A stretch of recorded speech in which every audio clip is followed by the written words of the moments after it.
Questão 29 do ITA 2025.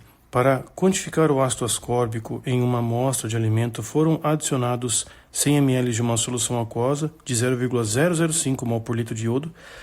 Após a reação completa do ácido ascórbico, o iodo remanescente foi titulado com uma solução aquosa de 0,005 mols por litro em tiosulfato de sódio, sendo utilizados 20 ml dessa solução até o ponto de equivalência.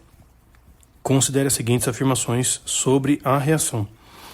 Primeiro, entre iodo e ácido ascórbico há uma reação de óxido-redução em que o ácido ascórbico age como agente redutor e o iodo como agente oxidante. Bom, para deixar isso claro, gente, acho que vale a pena nós fazermos uma análise rápida de NOx, só para recordar. Então, quem é o foco? Primeiramente, é o ácido ascórbico, que vai virar esse outro componente, com C6H6O6. Só o fato de diminuir a quantidade de hidrogênios já indica que ele se oxidou. Mas, para todos os efeitos, vamos lá, nós temos menos 12, mais 8, 6x, tudo isso igual a zero. Aqui nós vamos ter um 4, que sobre 6 vai dar 2/3 positivo. Esse é o NOx do carbono. NOx estranho, né, professor? Sim, é por conta das fórmulas moleculares, nós não vamos aqui destrinchá-las. Mas tem carbono que faz ligação mais com oxigênio e outro só com hidrogênio. Por isso dessa coisa meio quebrada. Agora aqui nós temos simplesmente mais um. E aí nota-se que aumenta o NOx de 2/3 para 1, portanto ele se oxida. Se ele se oxida, ele é um agente redutor, conforme o texto falava.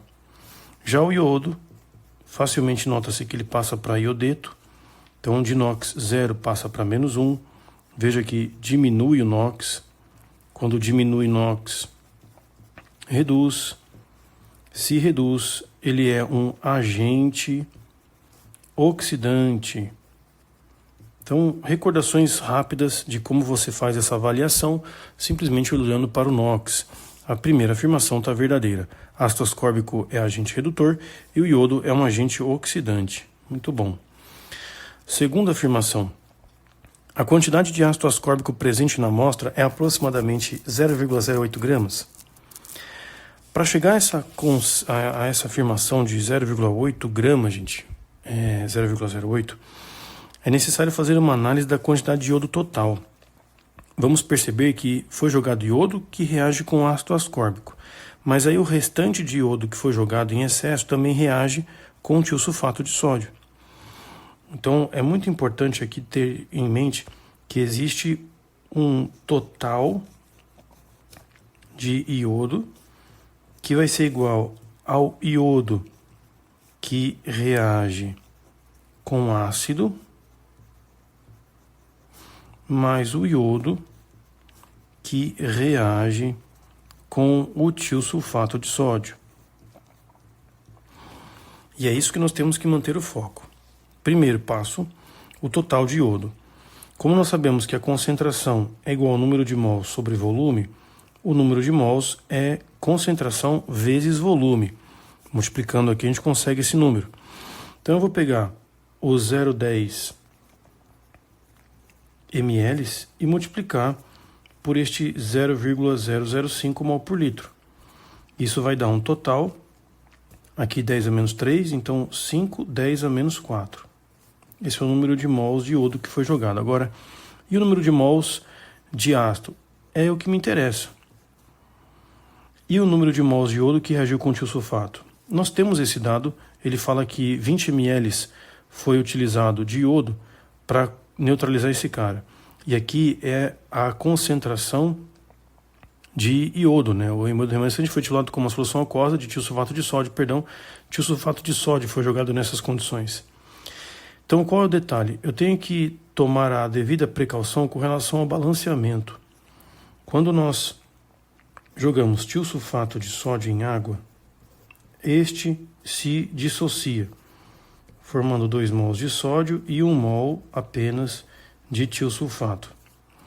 Então, se ele jogou 20 ml, 20, 10 a menos 3, com 5, 10 a menos 3 mol por litro, 1 para 1, essa continha aqui vai dar 110 a menos 6, gente. Tudo bem? É 1 para 1, né? Então o que está aqui é igual ao que está lá.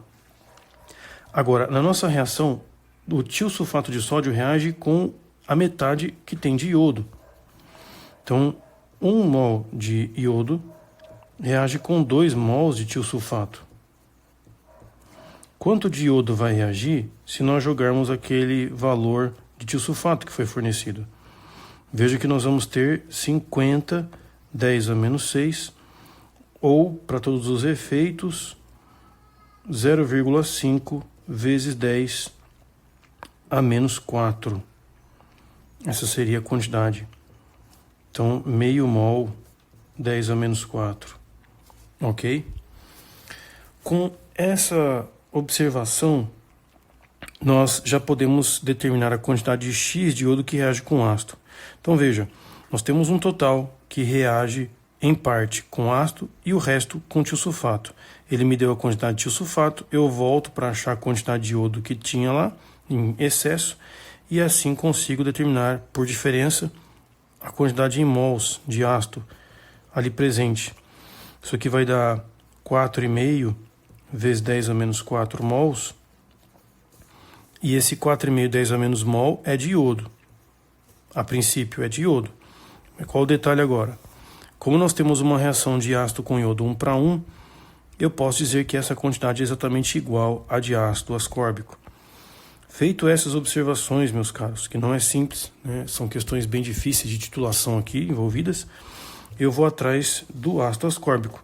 A sua massa molar, C6H8O6, 12 vezes 6, mais 8, mais 6 vezes 16. Esse valor, 12 vezes 6, mais 8, mais 16 vezes 6, 176 gramas por mol. Portanto, 176 gramas é 1 mol. Qual é a massa de 4,5, 10 a menos 4?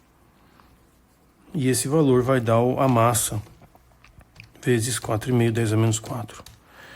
0,0792 gramas, o que dá aproximadamente 0,08 gramas. Então, a segunda afirmação está verdadeira. E, infelizmente, se você fizer o filtro das afirmações, não dá para resolver sem comprovar que essa aqui é verdadeira, gente. Caso você tenha dúvidas sobre esse conceito, manda aí um comentário que eu posso depois fazer a continuação das aulas que eu tinha feito de titulação, porque aqui envolve um excesso que depois ele é retitulado.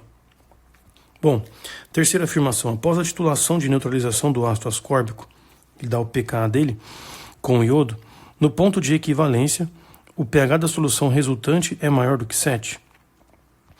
Na hora que ele fala que o pH é maior que 7, existe um problema, que é a quantidade de H+ aqui gerada.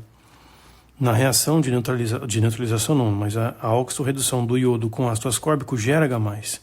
Esse H+ indica para nós pH menor que 7 e não maior. É o que torna inválida essa afirmação. O pK aqui não vai, de certa forma, me ajudar muito. Ele só indica que o composto é um pouco ácido, isso é tudo bem, é um ácido ascórbico. Mas o fato de que a produção de H+ influencia no pH do meio é o fato que a gente pode comprovar que é verdadeiro, não é falso, na terceira afirmação. O iodo pode ser substituído por bromo como titulante no processo de quantificação do ácido ascórbico? Olha, poder ele pode, não há problema de ser substituído por bromo. O problema do bromo é que ele não é muito estável, ok? Isso é um dado experimental. Br2 é mais forte, mais oxidante, digamos assim, que iodo, e ele não é estável, não é um titulante estável, o que torna meio complicada a sua aplicação, mas poder pode, é que está o detalhe, né? Teoricamente falando, não está errado.